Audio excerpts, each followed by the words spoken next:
I said record. Okay, there we go. It is telling me that it's recording. Okay. So, um, for people that haven't watched my channel very often, this is Kevin. We know each other from the Discord and through a mutual friend that we have.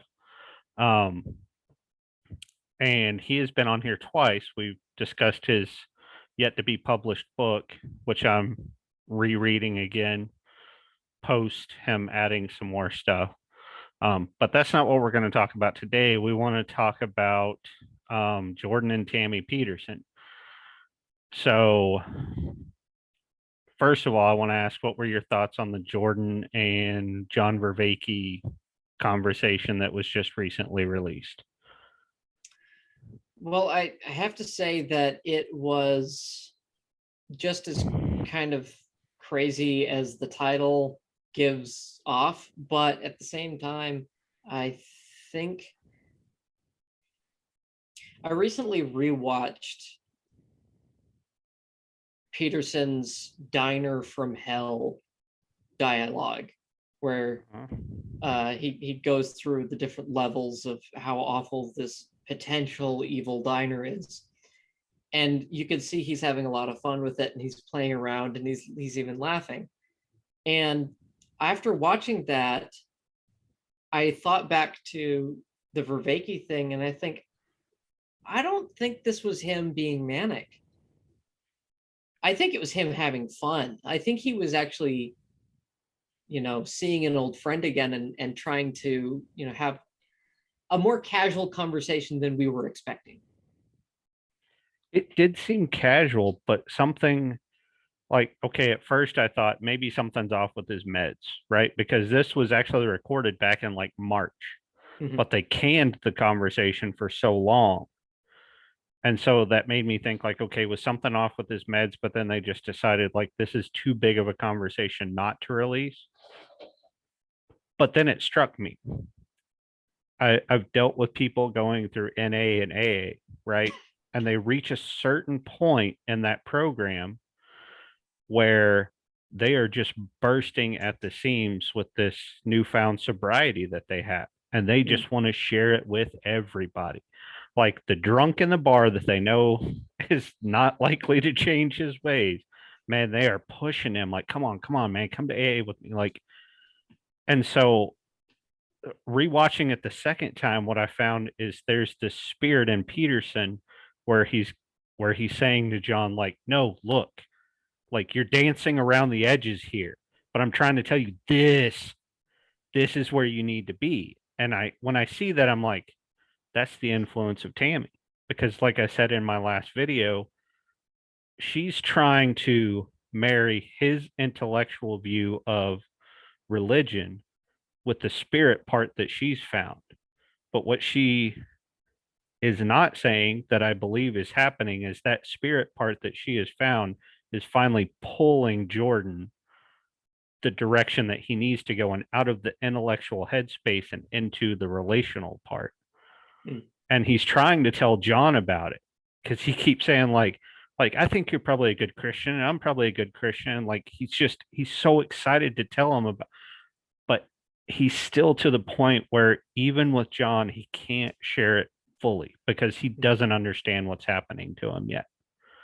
Yeah. So it comes out as mania, but really it's just like excitement and the fact that he hasn't talked to his friend in so long. Mhm. You know, they taught at the same university, but yet they've been distant for the last time they talked publicly was 2015. And who Mhm. knows how well they've actually kept up with each other, like conversation wise, since then, given everything that happened to Jordan and Tammy. So it's like you couple those two things together and you find out that what Jordan is seeing, what John is doing, his work, and he's saying, hey, I've got this work over here, and the two seem to line up pretty well, but they're in alignment with this thing that my wife has found over here. And so what do you think about it? That's what I got watching through it the second time.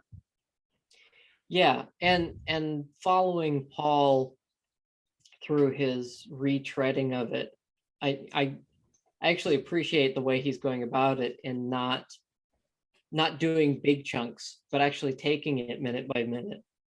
And it's interesting looking back on it, because like I saw it in the way that he was going about it and picking it apart, but I also saw it in the way that you were just talking about it, in the specific influences that are playing in the back of his mind, is the relationship he's having with his wife, the relationship he has with his friend, in Jonathan Pajot, of Jonathan saying, you need a church. And it's just like, well, the likelihood of Jordan just suddenly going to a church is about as likely as the drunk suddenly going to an AA meeting. But the other thing that I just heard it today is on the Unbelievable podcast. There's an evangelist that they interviewed, that it's like how to not be that guy when you're evangelizing. It's like, well, the person that people who aren't Christians tend to avoid, because you're just so, woo, or you're over enthusiastic or manic or whatever. Dog, you're freaking out. But he brought up that it's a lot more likely that people will change their ways or come to Christ or anything like that, or, in relation to alcohol, like stop drinking or drink less, depending on their friend circle. And it's like the external influences matter, but the external influences that are really close matter more. So just like, if you want to change your life, change your friends, that kind of dynamic. Well, he hasn't changed his friends, but his friends have changed. Yeah, that's for sure. And, Tammy's having more of an influence because whereas when they were on the book tour and doing other things, he was surrounded by other intellectuals all the time, whether it be, God forbid, I'm going to say this, Sam Harris. He is an intellectual. Guy's not that bright when it comes to other stuff. But, he had Sam Harris. He was on tour with Dave Rubin. Love him or hate him, Dave Rubin was there, you know, and all these other people that he was constantly conversing with. He was at this high intellectual level where everything had to be so far abstracted out. And then he gets laid low by what happens to him. And next thing you know, it's just him and Tammy. Like after all these visits, after spending all this time with Michaela and her husband, and I think Michaela might be next. She's still on that very intellectual level. She'll get there. She'll get there someday, I think. But after all that, and he goes home, and here's Tammy. And what's she doing? She's praying the rosary every day. She's meeting with people that are Catholics. Like, and he sees, like, how did she survive this? And she's doing all these things. Sorry.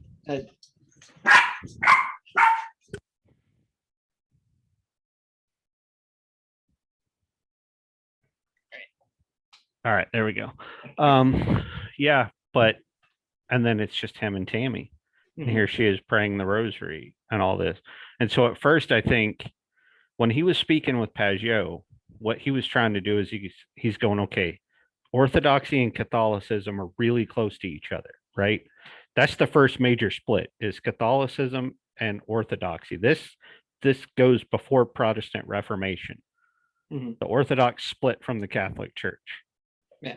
And so he's going, okay, well, they're kind of the same in their theology, kind of the same, just close enough that here I am with an Orthodox guy who understands Catholicism, and this stuff is happening to my wife, and I need to know if this is the real deal or not, right? Because Pajot is a friend of his. So in that conversation with Pajot, he keeps hitting it like, oh, the Catholic Church this or that. And it's not because he's trying to make a plug at them. What he's trying to say is, Jonathan, is this right? My wife is following this, and I need to know, because if this is true, I need to grab a hold of this. Whatever she's doing that's worked for her, I need to grab onto that. And so with Vervaeke, it comes out completely different because he's been there. It's been just him and Tammy, and he's watched her act all that out, and it's changed the way she acts towards him too, and towards other people, because we never heard a word from Tammy before she did that first podcast with Michaela. And at the very end, she dropped that bomb of, I told God if he would save my life, I would share with everyone. And it's like, now she's just exploded onto all these other podcasts. And it's like she's taking it seriously. And I think it's having a serious impact on him, because it's not just some passing fad or some high abstract intellectual conversation. Like, she's acting it out. She's pulling a Jordan and acting as if it's the truest thing in her life. Yeah. And so that's bound to change him. Yeah. And even if her form is eclectic and kind of piecemealed from different traditions, because, like, you know, she's not Catholic, but she's involved with Catholics and she's doing the rosary and all that stuff. It's kind of put together, but even then it's like imperfect, it's still being embodied. And right. It's just like what more can anyone ask? Right. And she does give him reverence in that aspect. She's like, you know, hearing him talk about it all the time and this and that, but she's doing exactly as he would say. He's like, even if you don't get it perfect the first time, just do it. Because you're going to do it poorly, and then you'll get better and better. And that's, you know, he gets that from orthodoxy. He gets that from his talks with Jonathan Pajot. But then to watch, like, it's different when he's just talking to Jonathan about it, because the two don't live in proximity, so he doesn't see Jonathan often enough. But to watch his wife act it out, it's like, then he starts to question, like, okay, is this more than just an intellectual thing going on in my head? Like, what if I treated this, what if I acted as if it's the most real thing?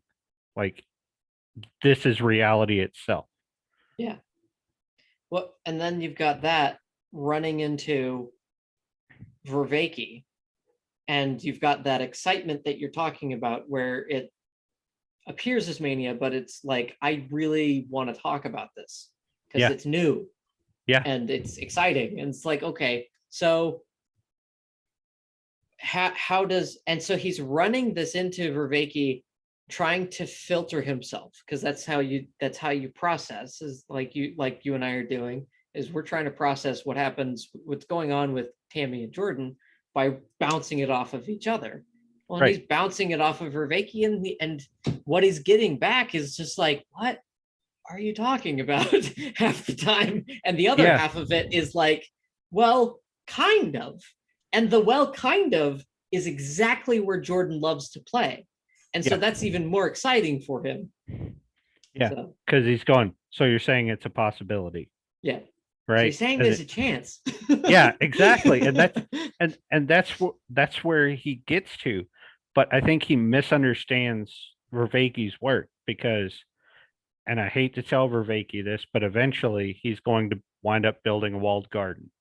He keeps saying this is a religion without a religion, but you can only stick so many things together before it's like, okay, dogma, walled garden, that's it. No more outside, like, done.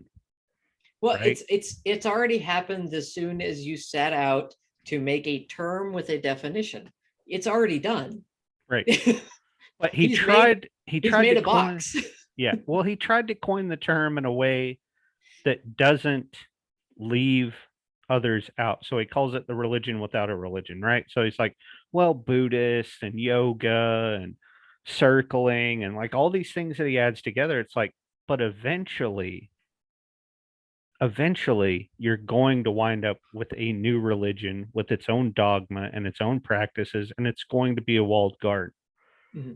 Even if the wall is just chicken wire, it's still going to be a wall. There's a wall. Going to be a filtering process, you know, and I don't think John sees that, because what he wants to do is and I admire what he's trying to do. He's trying to say, okay, but these people have it a little bit right. And then this group has it a little bit right. And this group has it a little bit right. So we need to listen to everybody. True. You can have ecumenical discussions, and that's fine. But at some point, it's going to wind up with the dogma. Like, Yeah. okay, we've taken in everything that we can. This worldview is complete. That's it. Mhm. Now, you're gonna, like you said, you're gonna have the dogma, but at the same time, something that seems to be a contention. I don't know why specifically, because it's something that was supposed to be brought up in that conversation that never uh, came came to fruition. Was the hero story, and it's just like, okay, so you expect the hero story somewhere in this conversation to eventually emerge, in all of his four P's. There's eventually going to be something that becomes a heroic story. Yeah. It's going to happen. And that's another thing he's trying to fight. And Right. it's like, why are you trying to fight not only an eventuality, but a healthy structure? Right. Right. But I think Miss Jordan misunderstands, or did at the time of the recording of that video, John's project. Like, he doesn't quite grasp it, because John sounds very Christian in all of his thinking, right? He understands, he understands more than most Christians have forgotten. He really does. Like, on the intellectual, theological level, he really gets it. And his definition of agape is spot on, perfect. So when Jordan hears that, he's thinking, this guy's a Christian thinker like me, or like I've become. He understands.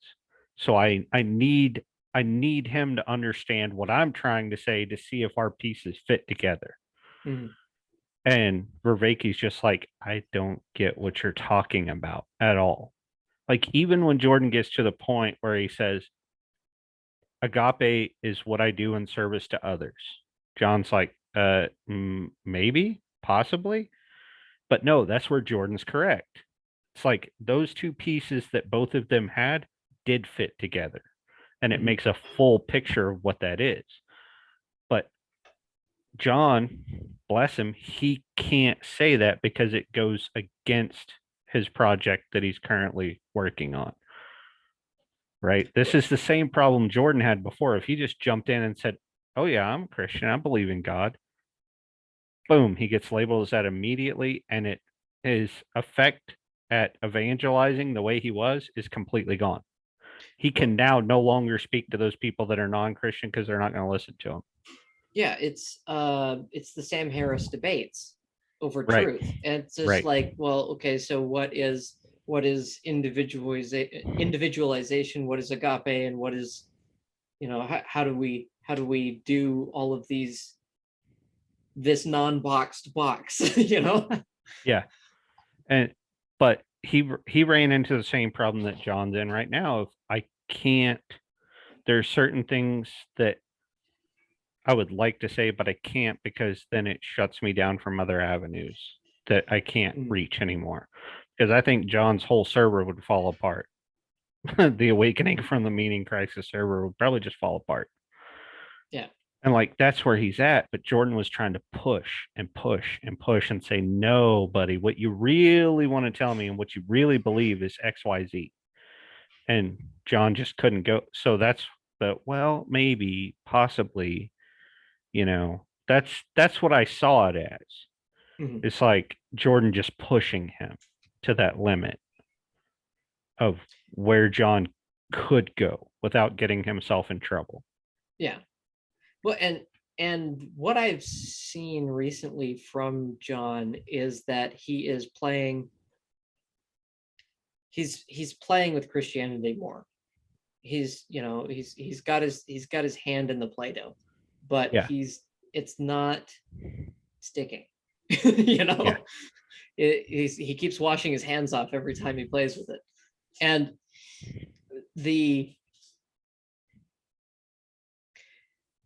that's something that got kind of annoying. It was just like, listen, like, we're Christians. We want everyone to, become Christian in one fashion or another.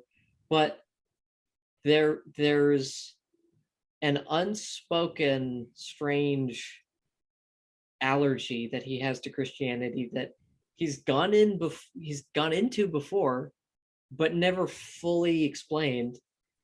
And that causes a bit of a hang up for me, because it's just like, listen, if you're a psychologist, why haven't you tried to figure out your psychology and dealt with your traumas? Like, I don't Yeah. know. Yeah, I can agree there. And it's that dabbling that can get infuriating, right? Because it's like you can only ride that fence for so long before you're going to have to make a decision which side of the fence you're on. Hmm. Like you can't just keep riding that fence forever. Like because if you do, either the side that your server is on is going to call you out for it, or the other side that's currently supporting your work is going to call you out for it. So it's like it's one or the other, man. Like you're going to have to figure it out Hmm. at some point. And I think he's trying to walk that fine line, and it's going to catch up to him. Yeah. But bringing it back to Tammy, is she's a very interesting sponge. It's like she's grabbing a whole lot and holding on to it, but at the same time, it's this the slow trickle towards Jordan. It's just like it's it's difficult to watch, because it's like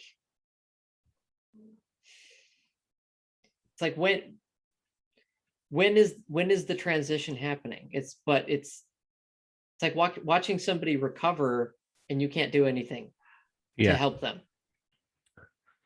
Yep. And I think it's going to take a while with him because he is so high intellect, right? It's like Mm. it's going to take a while to get him to the point of saying, I don't have to know everything, right? Because that's where, and I hate to use this term because Orthodox people use it, but egoic intellect, right? Of Mm. this, I have to know it all. Like it has to make 100% infallible sense to me. Otherwise, I just can't do it. And it's like, you don't understand, Jordan. Like there's the part where you come in is not knowing enough, but trusting that what you're following does know enough Mhm. about you. And like that, he can't get the relational part right. Yeah. That's the part that he's struggling with. Uh, Tammy is showing him the relational part and how she acts out her daily life. Mm. And that it's just going to be a slow process. Yeah. Like that's all there is to it, which I mean, it's painful to watch. It really is, but you get glimpses of it. Mhm. What's painful for me is I watch all these interviews that Tammy does, and it's always like the last 15 minutes where she gets into the faith part. Like she talked to, who was that? Karen from the Meaning Code. That was one of the clips I had in my video. They Mhm. talked forever and they talked about art. And it's like the last 15 minutes they get into the faith part. And it's like, ah, come on. And it's that way with all of her interviews. It's like right there at the end, the juicy bit comes in. They're like, all right, thanks. It's like, can we just like a 2 hour chunk where you just talk about nothing but that? Like, what Mhm. is your life like right now in that Yeah. aspect? Can we get that? Well, I think it came kind of early in one of her sit downs with her daughter. Is that it was like in the middle. Oh yeah, the Q&A, the second one Yeah. they did with the Mhm. Q&A. But even then it was like right in the middle and it was brief and then they were on to something else. And it's like, I need like, can you tell me the whole story of like how this started and where Mhm. you're at now? But at the same time, it's also ironically keeping in step with what she's doing, because she is not talking about it as much as she's doing it. Yeah, that's true. That's true. She's not, yeah, she's not She talking hasn't about it as much. intellectualized it. Right. She's just doing the thing. Yeah. Right. So yeah, I can see that.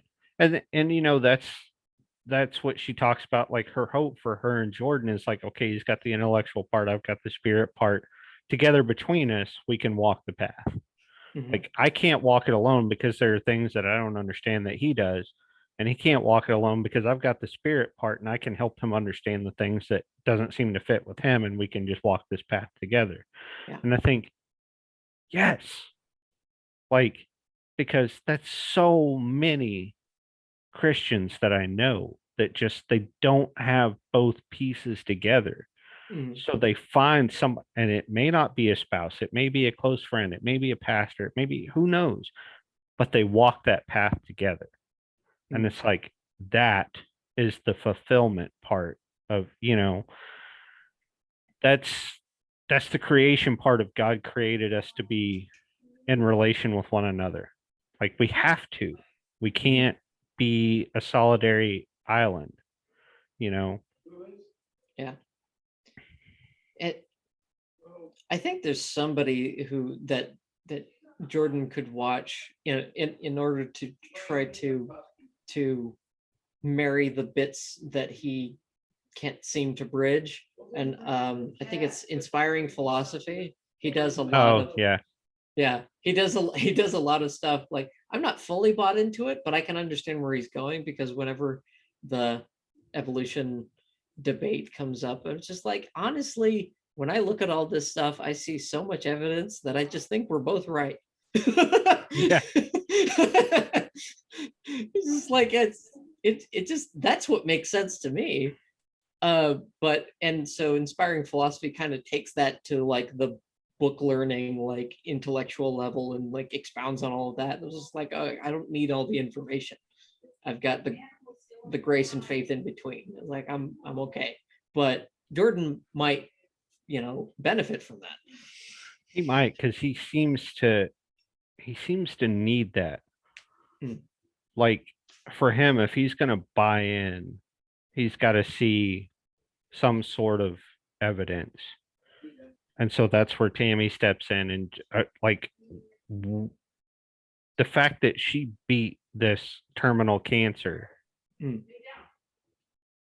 and it's partly to do with being with a Catholic, praying the rosary, like all that, that has an impact on him. Hmm. Because then it's like, okay, well, how can I not treat this as reality? Like, because I watched it happen. I was there. She had the cancer. Now she doesn't. Hmm. Like, so, that's the part that I always try to get to in my videos is like, it's going to impact him. You just have to wait and hold on. You know, Hmm. it's Yeah. going to be a slower process than what we want, but I can tell that it does impact him. Hmm. I spoke to Shane, I think it was like 2 months ago or something. And I think what I said was, I don't think he's on a fence. I think he's on a post and he can fall in any direction. And that's even more dangerous. Yeah. Yeah, it is. It is for sure. and and what that brought on for Shane is that he thought I was talking about like which sect he goes into. And it was just like, I'm not talking about a sect. I just want him helped. Like I don't Yeah. care if he becomes Pentecostal. I just want him to find a church and find a family and get Yep. whole. Yep. You're like, if I was talking about what sect, I would use C.S. Lewis's hallway analogy, right? Like you're in the hallway, there's all these rooms with different fireplaces, and it's like, which one are you gonna pick? Mhm. But I, and that's, I think it was the first or second video I did. I said, I don't care that it's a Catholic that helped Tammy. Like I could be like, oh, I wish she were a Baptist. But at the end of the day, I don't care. Mhm. Like honestly, like yes, we all have theological differences, whatever. It if it brought Tammy closer to God and it made her feel whole, congratulations. Mhm. Like it really just doesn't bother me that much, you know? Some other people might get in a tizzy about it, but I care less. Mhm. Like if Jordan falls in and they both go to an Orthodox church or they go to a Catholic church or whatever, like, yeah, I have theological disagreements. So what? Yeah. If it makes them better and whole, fine. Mhm. You know, that's just, I really, I could care less where it's at. Yeah. Well, I don't know. If they join Westboro Baptist, then I might be like, hey, wait a minute now. Hold up, back up the train here. Roll back the tape. Yeah, let's try that one again. Yeah. That would, oh my gosh, talk about an explosion on Twitter. Oh my gosh, yeah, that would be terrible. Uh-huh. But thankfully it's like I think they're far enough apart. Yeah, That's not gonna yeah. that's not gonna happen. Yeah. I think he'll go Orthodox. I don't think he'll go Catholic. I think he has some misgivings with the Catholic Church and how they're running things. Hmm. Yeah. I I could see him and Tammy showing up at an Orthodox church. I could. Yeah. I think that's his leaning. And fine. But I mean, if you look into any church, I mean, like I'm not, absolving my own church from that. Like you can find corruption in any level, but the it's and I've got a friend in Romania. He's Orthodox and he complains about the priests and all this stuff that apparently happened over there too. And it's just like everyone's got it. We're all human, Yeah. but it's I think where he is, and it's not as it's like um what Paul said is just like orthodoxy is new here. Yeah. It's just like for as weird as that sentence sounds, orthodoxy is new Yeah. in the new world. Yep. It's not advertised, it's not really brought up much. If you saw an Orthodox priest, you'd probably think they were a rabbi. Like, Yeah, exactly. who is Oh, that? how did he put it? Hmm. Paul put it somehow about people technically converting to orthodoxy. He said they're not postmodern. What did he call them? Done with modernity. Done. Yeah. Mhm. Yeah. And Yeah. and I see that a lot, right? Because like I don't know if you've had many encounters with Luke Thompson over on Discord. One or two. Yeah. Yeah. But that's where he's at. Mhm. Like I feel like he's orthodox because he sees the failings of modernity and he's like, okay, I'm done with that. Yeah. And here's orthodox over here and they're kind of the anti-modernity people, you know? And so it jives with him. And that's why I Mhm. tell him all the time, like, dude, I might be from a Protestant tradition and you're now working your way into orthodoxy. I'm like, but I still like you. Mhm. Like we have Yeah. theological differences, but I like you. Like I Mhm. don't care. Like that's what jives for you and good. Like if it's bringing you into a relationship that you felt like you didn't have in your Protestant background, great. That's all I care about. Mhm. Yeah. Like,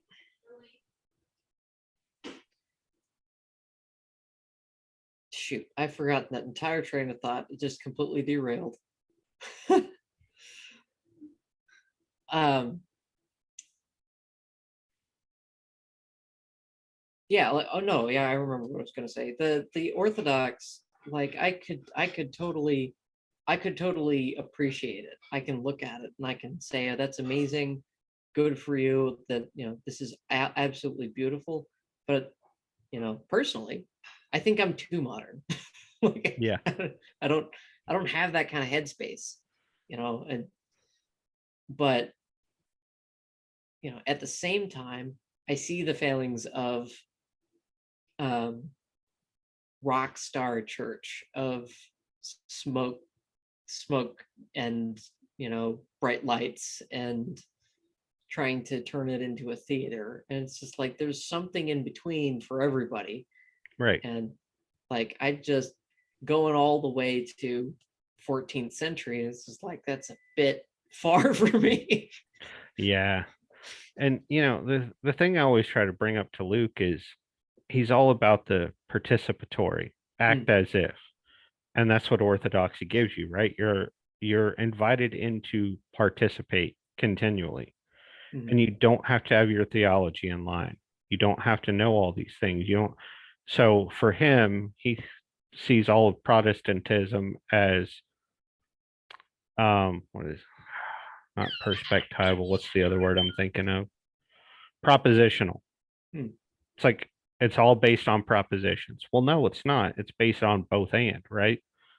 Like there's the dogma, there's the propositions that you have to believe in order to be part of this, but then there's the participatory. And it's more than just showing up and sitting in the pew on Sundays, right? It's what you do in the week in between. You're participating the whole week through.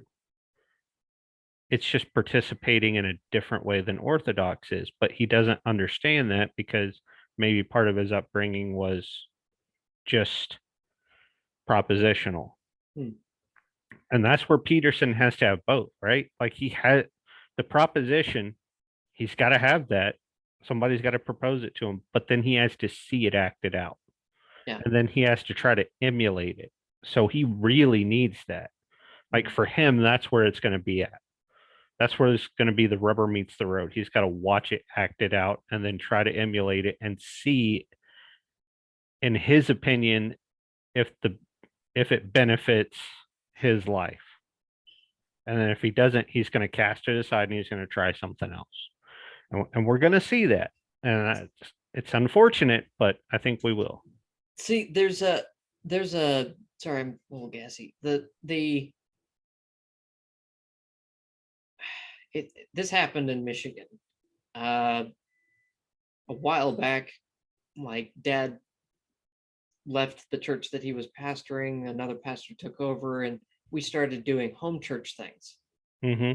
And after thinking back on all of the hang-ups and all the things that Peterson talked about, where he's all fidgety in church, and the pastor is lying or whatever and stuff like that. And I was just like, wait a second, what if Peterson tried a home church? Like, even if they tried to do something kind of more like Orthodox light or something Catholic, like as a home church, like where you're there, you're talking with people, you're reading together, all of this stuff is happening in close knit and relational. And it's just like that sounds a lot more Peterson than sitting in a pew and trying to get through the service. Yeah, it does. But like I said, both of those things are going to have to line up for him. Otherwise, he's not going to do it, and that's where he's at, where he's like, oh, the priest is lying. Well, he doesn't believe the propositions the priest is putting forward. Well, why doesn't he? Because technically the priest is preaching to the choir, right? Yeah. Like pastors, we get into that. That's what we do. If you see the same faces every single week, then you assume that the people sitting in those pews, since you've seen their faces the week before, have a memory and they know certain things, right? So you don't have to lay out the propositions all the time. You can add new content. But Peterson goes and he sits and he squirms and he says, oh, the priest is a liar. Because the propositions that you're looking for are ones that he spoke about 12 years ago when he started this job, So it's like, but he doesn't understand that. So what he really needs, I think, is a one-on-one with an Orthodox priest or a one-on-one with, say, a Bishop Barron. Bishop Barron would be good for him, really, like a one-on-one where he is now. Well, I mean, like, you really want to get Orthodox. You want to get biblical. I mean, go and make disciples. It wasn't go and make converts. It was go and make disciples. It's like if Peterson needs to be discipled, that's his medium. It's like that's gotta be how it happens. Yeah. But that's what he really needs. He needs a one-on-one with someone like that who can really just lay it out for him, like the entirety of the theology of that faith tradition Mhm. so that he can hear from beginning to end the propositions and ask all the questions in the world that he needs to. That way, when he shows up again, he can be like, okay, yeah, now I understand this a little bit better. Mhm. But, you know, it's a process. Yeah.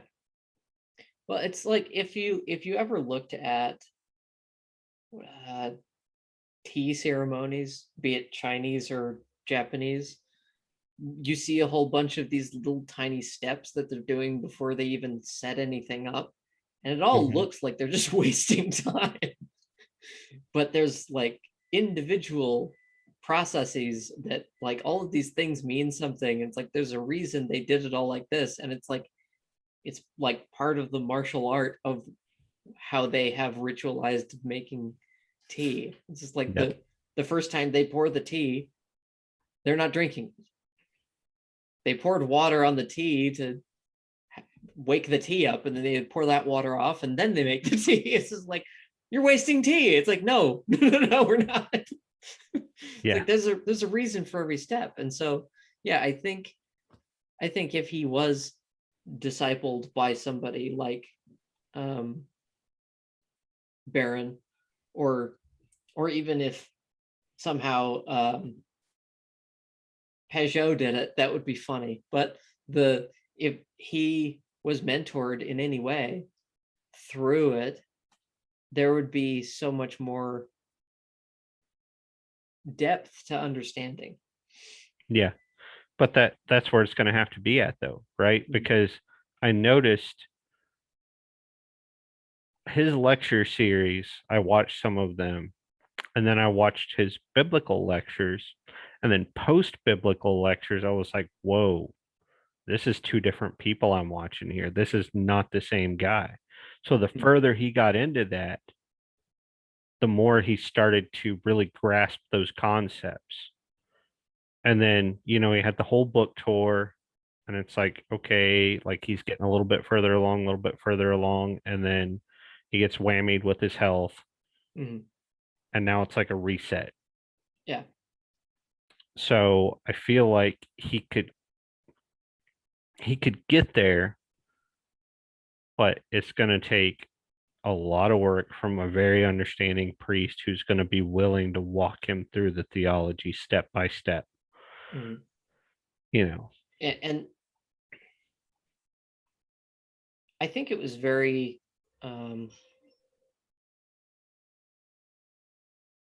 I don't know why I would say encouraging, but I'm just going to say encouraging because he had that moment in one of his interviews. I think it might have been with Peugeot, where you could see him struggling with the urge to be bitter about his situation.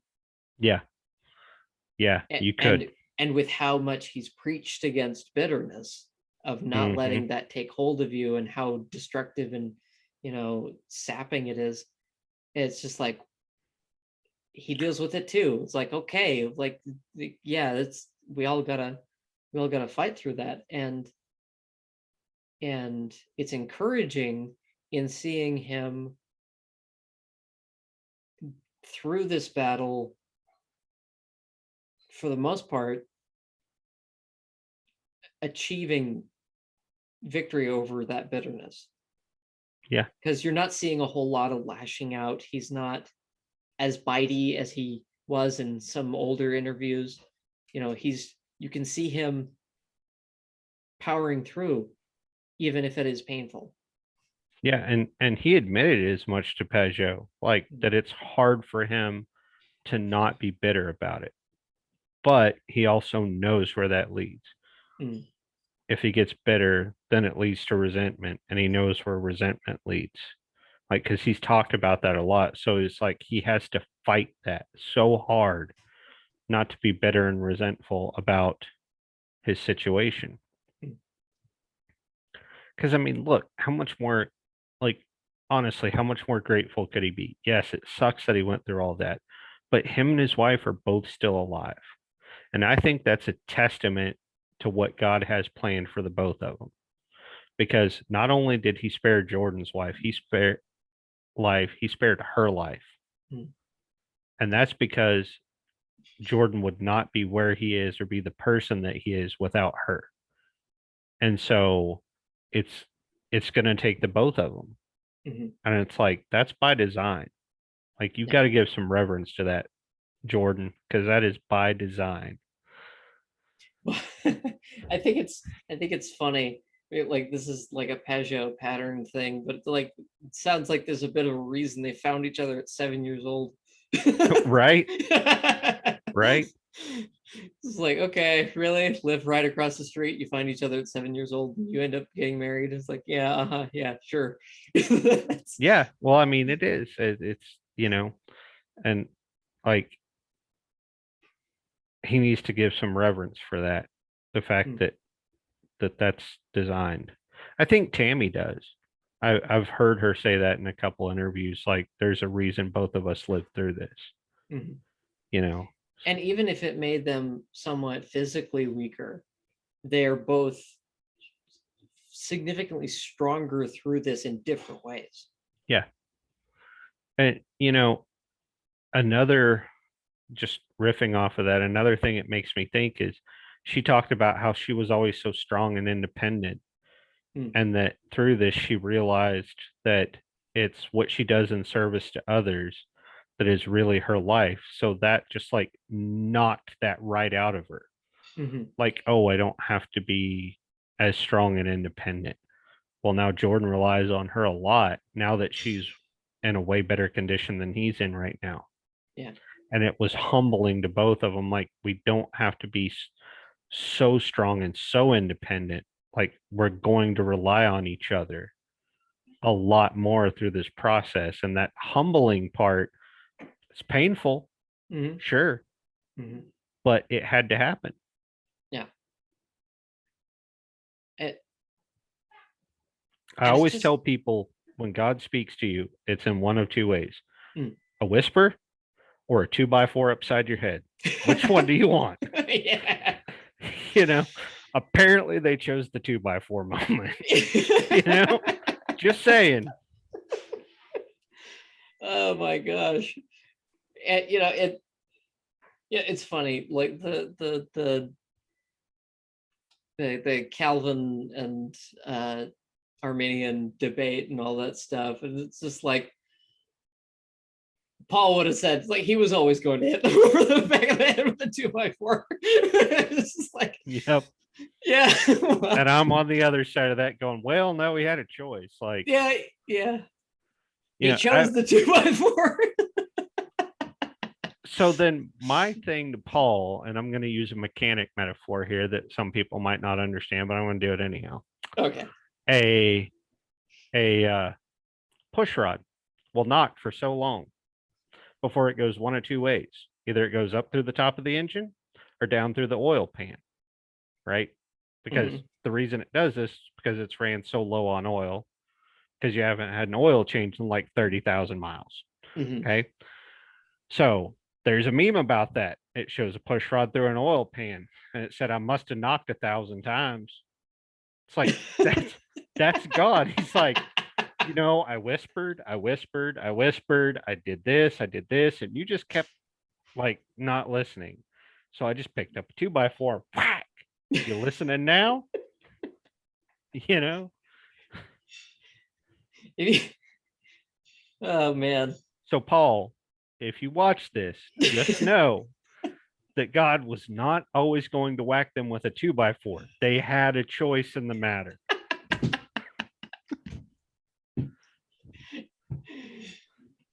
Oh man.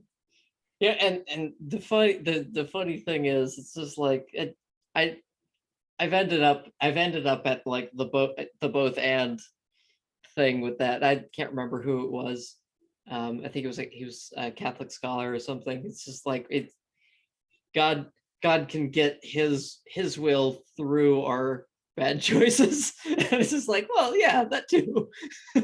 Yeah, yeah, he can. But then, Yeah. eventually, like Moses and the burning bush, that's a 2x4 moment. Hmm. That's Yeah, just like, that's it's not subtle. exactly. subtle would be how God talked to Abraham when he told him to get up and leave the land of his father, right? He Mhm. comes and he just has a chat with Abraham, right? Moses, on the other hand, no. He was not so he was not so subtle with Moses. And is what it is. See, I wouldn't be surprised. I would not be surprised at all if the both and just depends on the person. Oh yeah. I can yeah. Yeah. It's like, some people he just gives them a complete choice. The other people he's just hitting him and hitting him. Right? When will you learn? Right? He looks at that one and shakes his head and goes, "Nope. Whispering ain't gonna work." I took the whole tree to that boy's back head. He is the thickest skull I've ever made. Right? That's probably how he feels about Peterson. Jordan, listen, son. But to be fair, like there's a bit of both in this, and where I think the 2x4 hit, and now there's a whole lot of whispering going on. Yeah. Yeah, for Because sure. it's definitely subtle now. Yeah. It is now, Yeah. but it just took him and Tammy dealing with what they had to deal with in order to get to where they are now. Mm. And I do believe it was his divine providence that has brought them here. Because if you look at what Jordan was able to accomplish before his illness, right? And like, there's a reason Paul's channel is so big. There's a reason that people started going back to church after listening to Peterson, Mm-hmm. right? Like, he was evangelizing, Yeah. in his own way. He got people to take the Bible seriously that never would have thought about it otherwise before. Yeah. And that, From a completely different angle. right. And where From did that bring them? from the angle of the people that deconstructed them. Yeah. Using the evolutionary model, we're saying, hey, if this is around, then it's valuable. It's just like, well, yeah, if this is still around, then there's a whole lot of value because it's really old. Yeah. But where did it lead? Where did it lead them though? It led them back into a church. It led them to question what they thought was reality.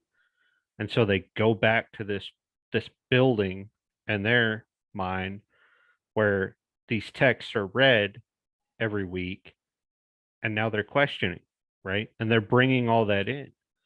And I'm sure that some of them have left those churches, but it got them in the door and it got them to question and made them really have to like flesh that out and think about it. Yeah. So is Peterson the perfect evangelist? No, but there isn't a perfect evangelist. Not everybody can be a Billy Graham. But what he was able to do is phenomenal. And so was him and Tammy's life spared because of that? I think so.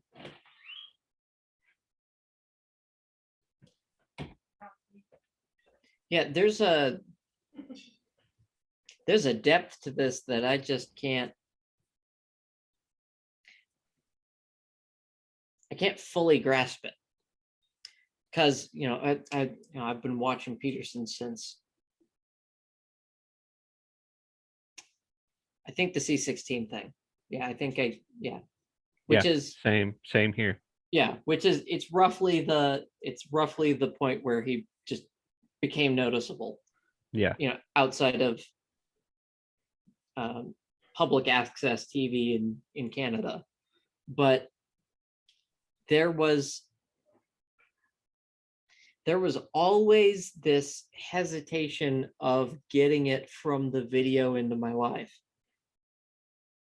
There's a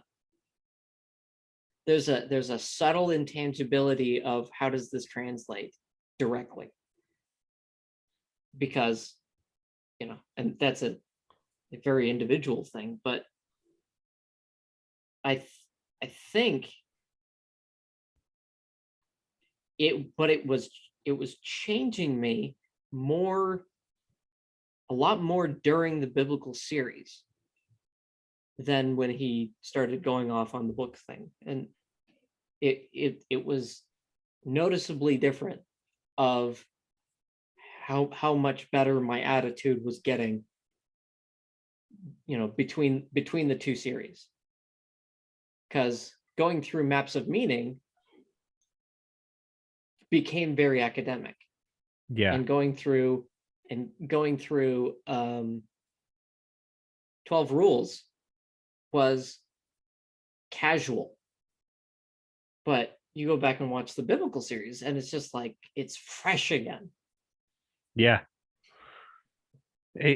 And that's what did it for me, is like the biblical series. Like, yeah, I read 12 rules for, well, sorry, let me rephrase that. I listened to the audiobook of 12 rules for life, and then I've also listened through 12 more rules.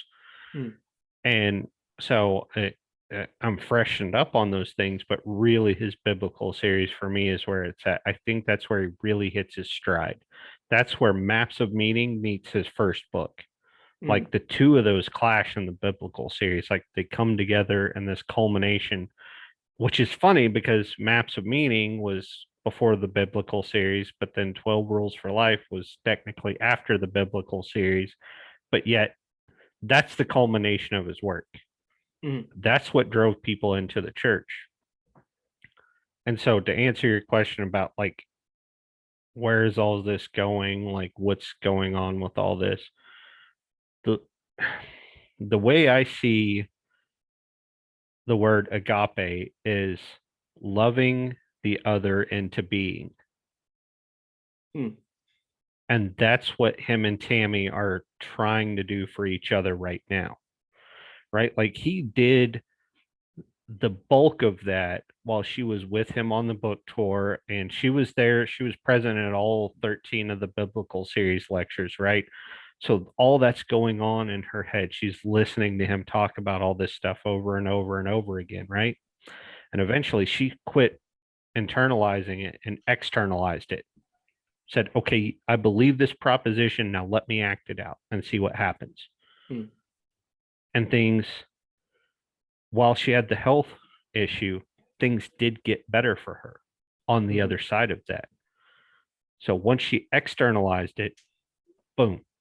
But now she's trying to do the same thing for him in her own way. She's trying to love him into being. And I think that's where they're at right now, Hmm. right? Like it's it's gonna have flare-ups, but I think that's where they're at. She's trying to love him into being. She's trying to reciprocate what she feels like she got from him, from his intellectual side of it, and she's trying to give that back to him, but in a tangible way that he can emulate. And in doing so, she's loving him into being through that. And, and I heard that she, I don't know if she encouraged it or if it was just something that came up, is that he's now he's doing another book, but it's not a book. It's a collection of poems, and these are supposed to be a lot more jovial. And so it's like him learning how to play again. Yeah, yeah. She was talking to Karen from the Meaning Code about that. Mm. Yeah. Yeah, I used that clip in my video because I thought it was nice the way that she reacted. You could see like her face lit up when she was talking about it. yeah, yeah, and so it's like, okay, so there's light shining here, Yeah. and with that light, there's a resurgence of joy. It's like, okay, that's good too, but then it's just like, okay, is this going to feed a flame? And that is what I'm hoping reignites when he gets into Exodus. but Exodus is very intense. So like, Yeah. I don't know. Well, I don't he's know talked what. about doing the Proverbs before he does Exodus, which I think would be good for him. I Yeah. really do. Because Proverbs is all wisdom all the way down. And I think that would be a really good middle point for him to not have to get into the weightiness of Exodus. Mhm. Like Proverbs is kind of like right there in the middle. It's and you could see him playing with it with Vervaeke, right? Yeah. Where he's talking about Philo Nicaea. Like he's playing with the things in Proverbs, right? Yeah. He's playing with wisdom. Right. Yeah. Because what is wisdom? Sophia, right? Yeah. And so he's talking and he says both of those like back to back. So he's like the wheels are turning in his head at that point, like, okay. And I think that would be good for him. Mhm. That would be good before he does Exodus because Exodus is weighty. It Yeah. really is. And so that would be like his middle ground. And then once he gets his feet back under him, then he can dive into Exodus and really give it its due diligence. And in a way that I think only he can. Because God help the God help the pastors. I mean, wonderful people, but he can just he can breathe fresh air into the Exodus story in a way Mhm. that I don't think anyone else can. Yeah. And I'm just now thinking about it. Like, I can't believe I didn't think about this beforehand. I was just like, what if he ever gets around to it? What on earth is he going to do with the Psalms? Because there's there's so much there. There's so much Mm-hmm. there. Yep. There's so long. There's so many. And I don't know that he'll ever get around to that. yeah, or throw it. Yeah. You Part 752 of the song. This week, Jordan gets to verse 2, chapter 1. Right. Yeah, like third stanza or something. It's just like, okay. And but I've tried going through the Psalms before, and they're, I don't know, like I feel like there's a whole lot of context I'm missing in the music, and the poetry doesn't rhyme words, it rhymes ideas. It's like they juxtapose back and Yeah. forth. And so I don't know. Part of that is lost in translation too, Hmm. because the best we have to go off for the Psalms is the best we had to go off of before the discovery of the Dead Sea Scrolls was the Greek translation. Hmm. So we're going from Hebrew to Greek to English, and we lost some of the translation. That's why if you're going to read some of that, I prefer that you do the Holman Christian Standard Bible, Hmm. HCSB, because they actually went back and studied all of the Dead Sea Scrolls and went through them. I'm writing that down. Hold on. HCSB. Uh-huh.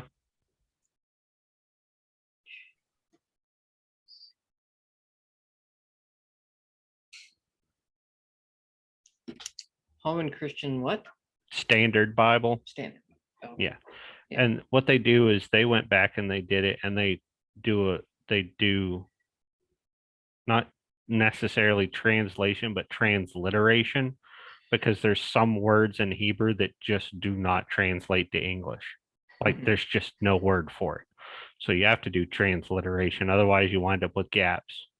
Yeah. So it's unfortunate, but that's how it is, you know. Hmm. Because there's words that are like that from Hebrew to Greek too. There's just no literal one-to-one translation. So unless you're going to go Hebrew to Aramaic, from Aramaic to Greek, and Greek to English, then it's better. Transliteration is better because you're going to find a word somehow that fits. Hmm. Yeah. But that's the best way to do it with Psalms, in my opinion. Some of those ones that are a little bit more tricky, I'll go to that version and look through it, and I'm like, okay, got it. Whereas it didn't make sense before. That's very helpful. Didn't know that they I didn't know they had so many translation problems with that. Yeah, it's difficult. It really is. So Chev, clips, and Oh, what were these from? yeah, I had 3 clips. Let's see.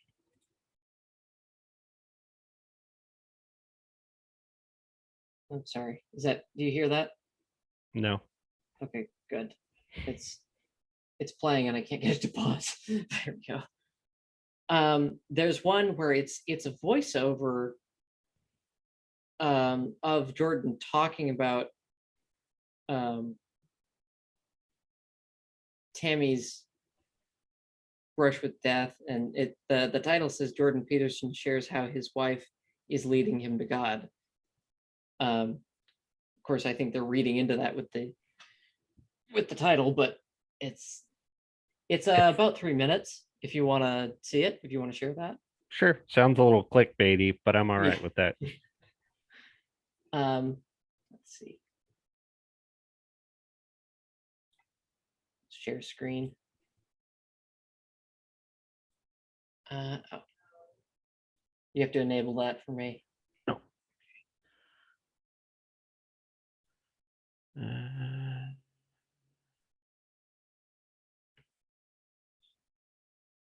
how do I do that? I just hit multiple participants can share simultaneous.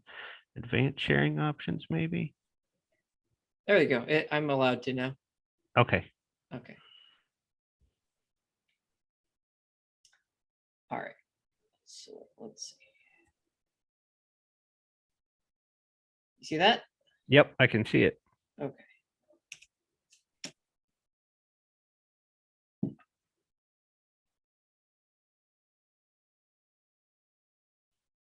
I can't hear it though. Oh, that's strange. Looks like your volume's all the way up and you can hear it, right? Yeah, Hmm. all the way up. Um,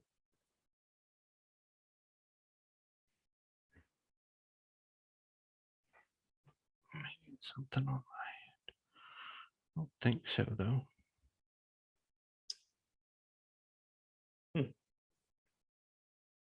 Weird. Yeah, it is weird. What if I shared you the link and you brought it on? Yeah, we can do that. Okay. There we go.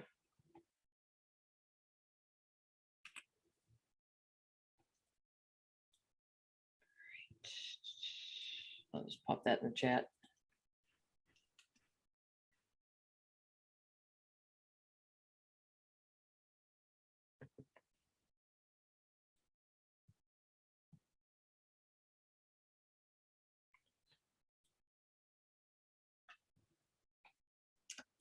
Yeah, the other one was Jordan Peterson's wife and the Catholic Rosary, and it's Bishop Barron saying that they're praying for them and talking about the Rosary.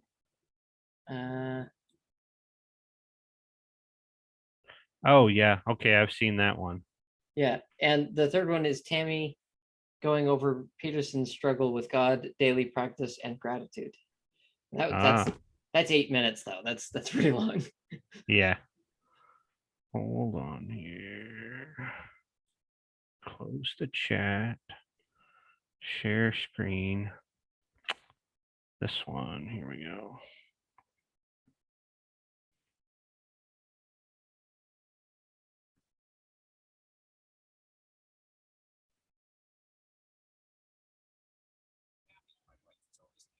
Can you hear that?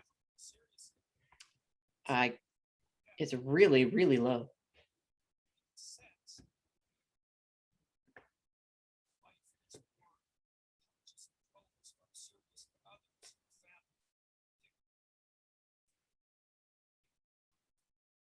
Oh, I think it might be in your options, because I think it might be Zoom might be making everything but Zoom quiet. Okay. I don't know where to find that. Yeah, it says share sound. Go to the share screen thing and it has share sound. It's the lower left corner. I got share screen.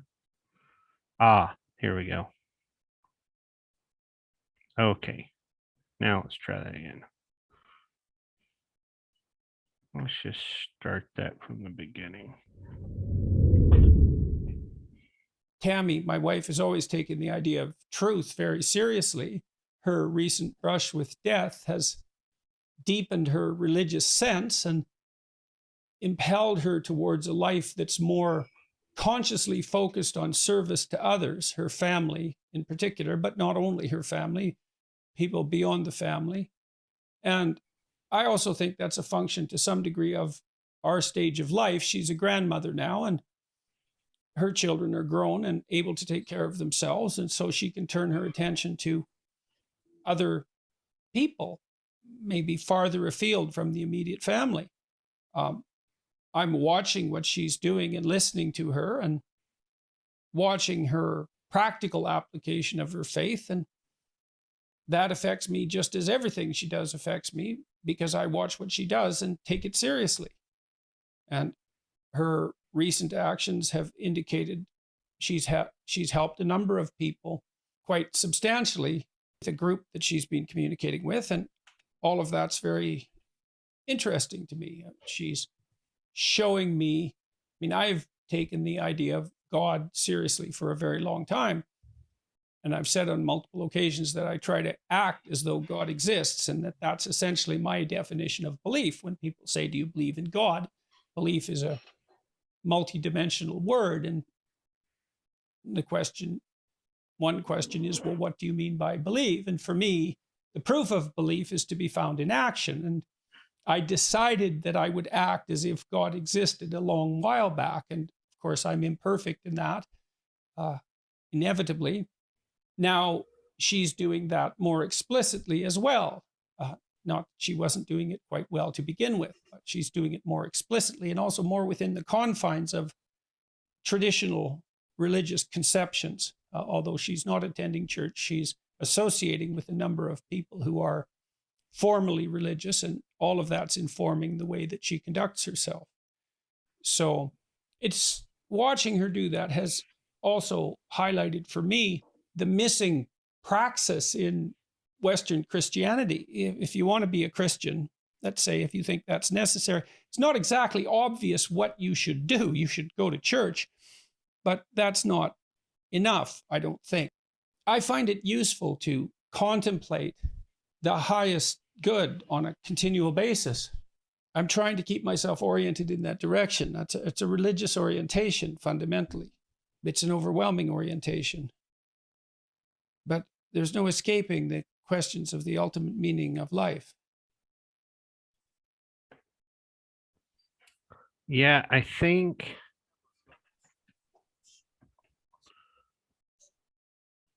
let me get out of that. I think he that's from his Q&A that I pulled a video from. Mm-hmm. Yeah, I believe that's probably where that's from. Yeah, there's that bit at the front where he's talking about watching her, and how that's, he said, and that affects me how everything she does affects me. It's like, well, he called it her practical application of faith. Mm-hmm. Like, okay, all right. And then later he alludes to, it's not really clear what you should do. It's like, well, actually, it's Actually, it is pretty clear. But he says her practical application of faith because he's a pragmatist, right?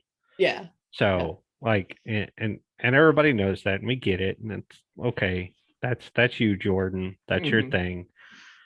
But and I think that's what infuriates some people, right? Is because it's like, oh man, you're just right there, Mhm. you know? And the ones that doesn't infuriate are the orthodox minded people because they're like, yeah, whatever. Yeah. Us that are more on the propositional part are like, come on, Jordan, like what the truth is. What's the deal, man? Then we Well, have to remind ourselves that, like, okay, it's a process. Like, everybody takes a little bit different of a journey. yeah. What the part of it though that was kind of grinding the gears is the it's not really clear what you should do. It's like, well, okay, clear, okay, we can debate that, but there's definitely directions on which ways to go. And that's why, talking about the discipleship stuff earlier, it's just like, well, it sounds, at least in part, like his wife living this stuff out is in a way discipling him. And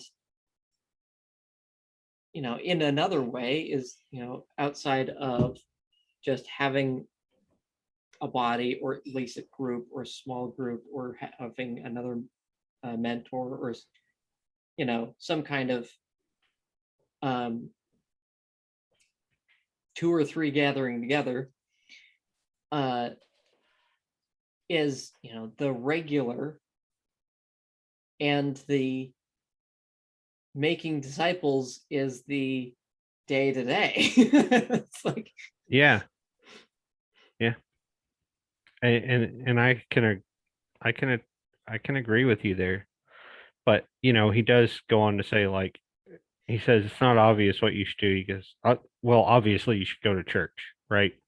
And like, so he's hitting on the participatory part, right? Like, you need to mhm, go, you need to participate, but then, Jordan, do you want to be a Christian or do you not? Because if you do, listen to your own words, mhm, go to a church. Like, you need that. You really need that. And you know what? I guarantee you he could find a priest that would really just work with him on a one-on-one basis. mhm, I know those people are out there in their faith traditions. I know they exist. We have mhm, Bishop Barron. He is probably the best Catholic voice right now. And look, I'm mhm, not sold on Catholicism by any means, but Bishop Barron, man, he knows his stuff. mhm. And I'm sure he would be happy to sit down with Jordan for hours on end and just talk him through it, you know? And Yeah. so, Mhm. Jordan, listen to your words, man. Like, you need this, Yeah. you know? Like, yes, it's good that you're watching your wife. Like, pay attention to what she's doing because she's got you by the hand. She's leading you in a good direction. But man, you need that other person. Like, right, like he tried to get it with Peugeot, Mhm. and then he tried to get it with Vervaeke. And it's like, it's just, you're gonna need someone that's in that tradition that you're looking at to help, Yeah, right? these are not mentors as much as they are fellow disciples. Yeah, exactly. And so, and that's interesting, right? Because PVK brings that up in like a 12-minute video he did. I don't remember how many days ago. It wasn't that long ago. He brings that up, right? And he's talking about the Apostle Paul and like how much he's enjoying going through that, because that's what he's preaching on Sundays right now is through some of Apostle Paul's works. Mm, And he says, Paul says, no, you don't understand. These things that I tell you have been revealed to me through Christ. He's like, but then he talks about going back to Jerusalem and talking to the other disciples. And it's like, yes, because you can get so much in your own headspace that you lose track of, was this actually revealed or is this something I'm just thinking? So then he makes his way back to Jerusalem. He talks to the other disciples. He's like, tell me I'm not crazy. And Yeah. that was where I felt like the Peterson and Vervaeke conversation wound up, right? Like Peterson Yeah. is saying, John, tell me I'm not crazy. Like this Mhm. is overwhelming my brain. I'm in my headspace about all this stuff. Tell me I'm not going nuts. Mhm. You know? It's too Like, exciting. yeah, he needed somebody to just be like, no, Jordan, you're not. Some of these things you're saying are making sense. Okay, you're not going crazy. Let's Mhm. talk about this. And so it's like, yes, you can like you can get to a certain point where where Christ is revealing a lot to you, right? But then you have to really talk that out with somebody. And that's where the community part comes in. So Mhm. he's got to find that community where he can find a priest that he trusts. He can find other disciples and he can just talk that out with them and be like, okay, I just need to spitball this stuff and see if I'm right or I'm wrong, Mhm. you know. But he doesn't have that. And that's where he eventually needs to get to. Yeah. And hopefully when his area opens up, I don't know where they are and all that, but even if he just went to the church down the street, like Yeah. talk to someone. Yeah, exactly. Yeah. Like that's what he's not. I love Pajot. I love his work. Mhm. I'm not influenced by his orthodoxy by any way, shape, or form, but I do love his work. And Mhm. he makes solid, valid points. But Pajot is one of those guys that goes and he participates in the liturgies and he does, does what he should do as a good fervent believer in that faith tradition. But he doesn't know as much as his priest does. You know, you're only going to get so far with him. Mhm. Vervaeke, he's kind of on the other side of that fence. He's trying to play both sides. You're not going to get much out of Vervaeke, pal. You're going to have to have this chat with a priest. And please do not record it. Like Yeah. if you're Yeah. gonna talk to Bishop Barron, just like talk to him for hours. Just don't record it, Mhm. please. Yeah. Like get yourself in order. Cause right now it's driving him nuts. He Yeah. has to know if it's true or not. Yeah. He's got to get himself to that position where he's on the border again and he's able to process through, Yeah. and not just stuck in the soup. Yep. You know? Yeah,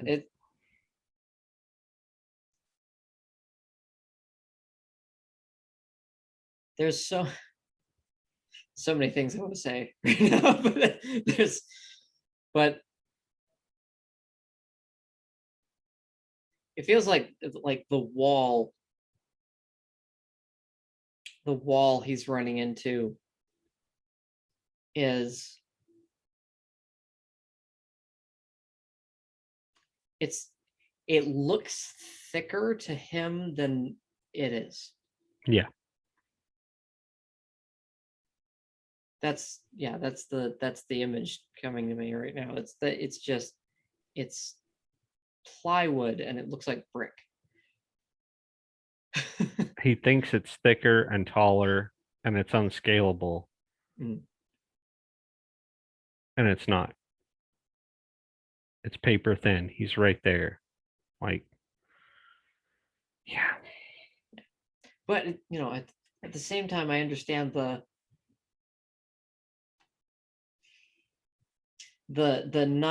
not wanting to shout it on every street corner, you know, of of having some personal faith. It's just like, especially for somebody public, Yeah, you know. and I get that. And Yeah. he talks about it right there in that video we just watched where he says, Mm. his answer to people when they say, "Do you believe in God?" is he says, "I act as if God exists." And I think people only believe what they act out, Mhm. right? So like for him, that's good enough. And I've told people for so long, like, don't ask him that question because read through, read between the lines. He's telling you exactly what he's telling you the answer, Mhm. which is yes, I believe God exists. Because he Yeah. says you ought to act as if, because the acting as if shows you what you believe. And then he says, I act as if God exists. Read between the lines there, people. Yes. Well, I think a more accurate question, especially for Christians. I mean, like, you know, anyone of any level of faith would ask him, like, do you believe in God? And it's like, okay, it's like, yeah, that's an understandable question. But like I think like a Christian really trying to needle him would ask, do you act as if Christ raised from the dead physically? Oh, yeah, you want to needle him. That's one. Because because man, he has been so back and forth on that. But then he says in that conversation with Pajot that he had, he breaks down in tears. He says, the problem is I believe it's true and I don't know what to do about it. Hmm. That for me got the wheels turning in my head like, oh man, like what's going on with him? Mhm. Because he just admitted that out loud. Yeah, that's a, I don't want to say a red flag. That's certainly a yellow flag of caution. There's just like there's something digging. It's like when he was admitting that he was fighting with his bitterness. Yeah. Yeah. And because the other step of that is starting to curse God. And it's just like, well, you know, Job got to that threshold. It's Yeah. just like, it's just like, Yeah. And yeah. well, and so he he says that in that conversation with Pajot, but then he also spends a good fair of it amount of it being pissed off at Catholics. And it's like, so he's still fighting that bitterness, right? Like he's saying the problem is I believe that could be true and I don't know what to do about it. Mhm. So read into that a little bit. The problem is I believe it to be true because my wife is acting as if it's true. And so I can't deny the fact that her acting is having a impact on me to the point where I think it might be true and I don't know what to do about it. And it's the damn Catholics' fault. Yes. And that's where he gets to. And it's like, That sounds like Peterson on the black stage. It's just like, really? like, come on, man, don't blame them like they're helping you. Yeah, yeah. Just, give them a break. But it's hard because, like we talked about before, he is so high on the intellect part, right? Like, he's just,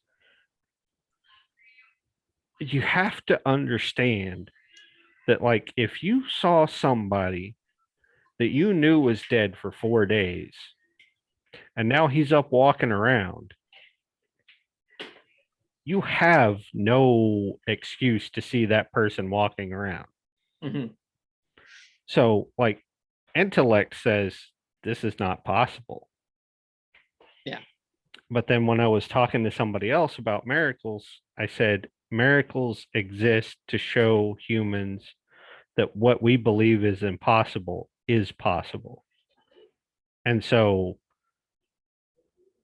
the resurrection has to be true because we know miracles exist. And Mm. so the resurrection is true.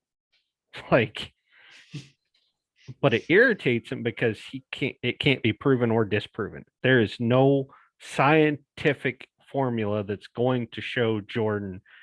There's no experiment, there's no social engineering, there's nothing that can prove that to him, and it drives him absolutely insane. Yeah. Yeah. Because he wants so much to believe that that's true, but he just can't prove it. He can say, well, metaphysically, sure, it's true because, and then he can go on a whole spiel about that, but he can't prove it with his favorite thing, which is science. He just can't do it. Well, and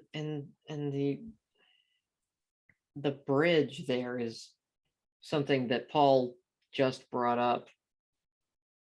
I don't know if it was in this latest Vervaeke and Peterson analysis, is that struggling at the moment of grace, Yeah. of just being right there, and there's so much grace between you and your destination, and you just haven't entered that. It's like, Yeah. What did he say about that? Yeah. He said he's internalized the hero myth mm, to the point where he's got the self-loathing down, and that's his Calvinism speaking there. So I'll give him that. He's got the self-loathing down, but what he can't grasp is grace. He's mm, like he's like that child trying to prove to his father that he's worthy of the gift,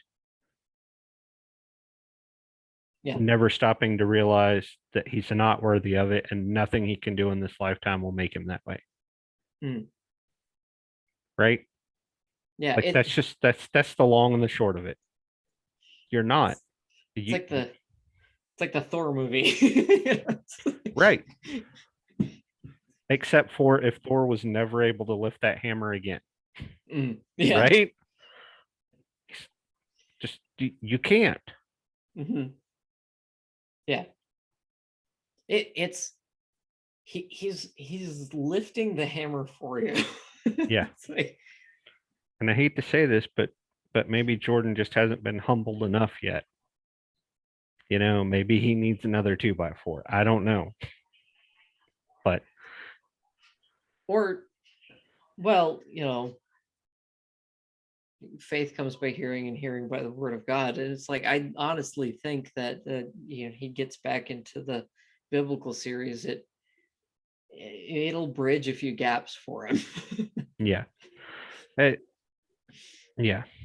But that's and I think Paul hits that correctly when he says that in that video that that's where he's at, right? Like he's internalized all that, but he can't grasp the concept of grace. Hmm. And that's the tough part. It seems like that's the common running theme through almost all of Christendom, is that we talk about faith all the time. We talk about forgiveness all the time. Forgiveness is something that seems to be lost in the public nuance. It's like it's the one thing that the blue church doesn't have. It's like there's no forgiveness there. Like it's like you cannot be reinstated. And even if you are, you're reinstated as some kind of weird whipping boy. It's Right. just like, and but it's like there's this haze around grace where it's just like, why is it so hard for us to grasp this? Because it doesn't fit a human conception. Mm. We don't have we don't God, here we go again. In a hyper individualized, what's the word I'm looking for? In a hyper individualized state that we're in right now in the West, thanks to the Enlightenment period, Mhm. grace is not something that we can grasp any longer. Because the hyper individualization says that we have to do something to make ourselves worthy of X, Y, or Z. And Peterson preaches this all the time, right?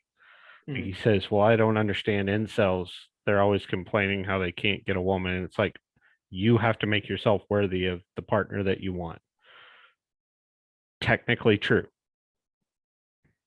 technically, but there's grace, Mhm. right? And like we just can't, like so many of us hit that wall, right? And then the deconstructionists say, well, I don't need grace because there's nothing I need forgiveness for. I'm fine just the way I am, right? Because they can't, there's no way to grab onto that. And that's a failing of some of the churches of not being able to express it in a way that's attainable. But it's not only their failing, it's because of where we're at right now. It's because of politics and the culture and like some amalgam of just where we're at. Hmm. It's so hard to get your hands around.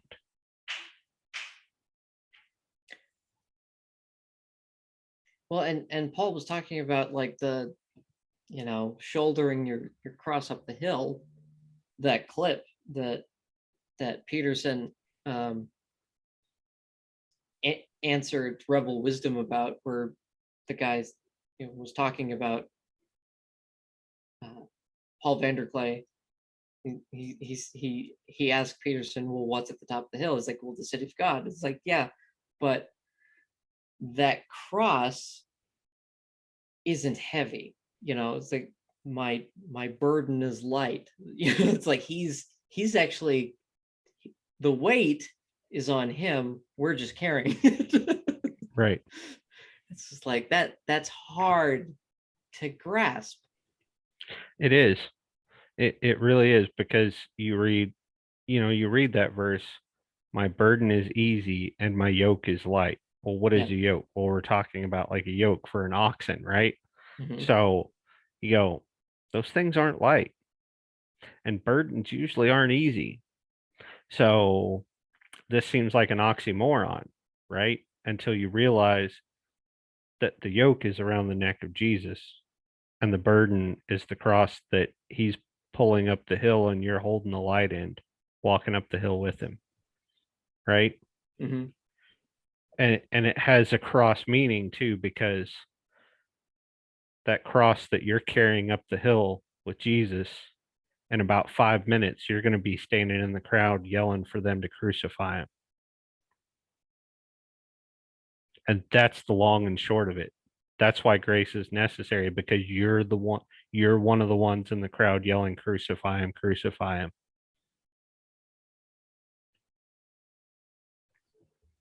Yeah. And that's where the hyper individualization comes in, right? Because I'm good enough. I don't need this man telling me how I should live my life. Mm. When in fact it's the example that Christ sets that you feel worse because you can't live up to. It's not that he's told anyone how to live their life. It's just that he set the example and you can't live up to it. So what would you rather do? You'd rather kill the idea or kill the symbol, right? And this is why Peterson is exactly correct when he talks in his biblical series about Cain and Abel, where he says Cain killed the idea person that he wanted to become, which was Abel, Mhm. because he couldn't live up to that standard that Abel was at. So he said, to heck with it, I'll just kill the standard. It really makes you look at, like, who are you the most angry at and why? It's like, what are they, you know what are you not saying between you and them? And what what and what are they embodying that you're spiteful about? yeah. And this is where Peterson hits the nail on the head, where he says, don't compare yourself to who someone else is today. Compare yourself to who you were yesterday. Mhm. Right. Yeah. And when he says that, he's like, it just hits it. It's like, if you compare yourself to who someone else is today, then you're going to be angry and bitter and resentful because they're the standard and you're not meeting it. Mhm. And then that can lead to all sorts of problems. So Yeah.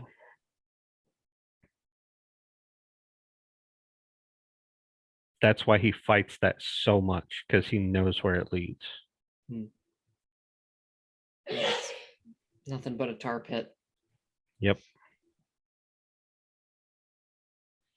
Well, we've reached. Oh It's gosh. 8:45 over here. Yeah, it's 10:43 here. So Yeah. yeah, I think it's about bedtime. Man. What a chat. Yeah, that was good. Yeah. All right, I'm gonna go ahead and stop the recording right here then.